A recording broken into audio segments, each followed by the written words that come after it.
Thomas the Tank Engine enjoys taking specials. Today, he was bringing a special to Brendam Docks. His load was to go onto a cargo ship. The ship was scheduled to depart at sundown. Thomas had to get to the docks before then, but the load was very heavy. So Thomas puffed as hard as he could. He pulled so hard, he broke his coupling rods. He wasn't going anywhere. "Oh dear," Thomas said, "I'll be late." His driver saw an old shed near the track. "If there's a telephone in there, I could call for help," he said. "Hurry," said Thomas, "and be careful, it looks a bit spooky." Then a voice boomed from inside the shed. "Do you mind? I'm trying to sleep." Thomas hoped it wasn't a ghost. Then his driver appeared. "Is it a ghost?" asked Thomas nervously. "It's a surprise," his driver teased. Then the fireman took some of Thomas's coal and headed off to the shed. "She could get us to the fitter's yard," his driver said. "If her boiler holds," added the fireman anxiously. What kind of surprise is that? Thomas wondered. "Thomas, meet Elizabeth," said his driver. At last the doors opened and out chuffed a dirty, grimy steam lorry. "So, you're the little puffer that's broken down," she sniffed. Thomas was cross. "And you're just an old Sentinel lorry," he retorted. "That would be vintage Sentinel lorry," snapped Elizabeth. "And I haven't much time to get your coupling rods."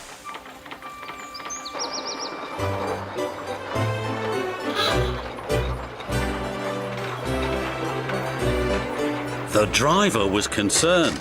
Elizabeth was making awful grinding sounds.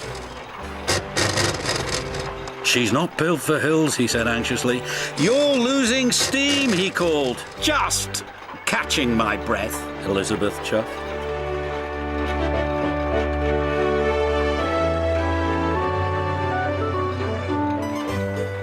And finally she made it.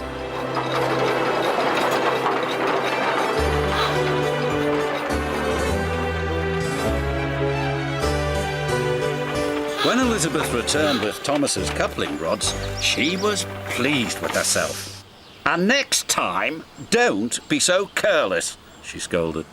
Thomas thought Elizabeth was the rudest lorry he had ever met, but he was very happy to get his new coupling rods.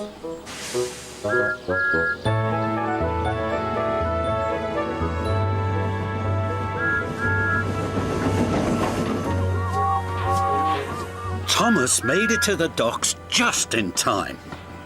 "What took you so long?" said the Fat Controller. Thomas told him about his broken coupling rods. He wanted to tell him how rude Elizabeth had been when she rolled up. "Oh, it's you," said Elizabeth, looking down at the Fat Controller. "Have you learned to drive properly yet?" "She's for it now," said Thomas to his driver. "Elizabeth," said the Fat Controller fondly, "my first lorry. I thought you had been lost." They were old friends. It was too much for Thomas. Then Elizabeth told the Fat Controller how she'd been left in the shed for years. The Fat Controller was so pleased Elizabeth had been found, he asked Jem Cole to restore her to her original beauty. And soon Elizabeth had a rich dark colour and gleaming coachworks. "You're the grandest lorry in the whole railroad," the Fat Controller said proudly. "I know," said Elizabeth even more proudly. And Thomas had to agree. She did look grand.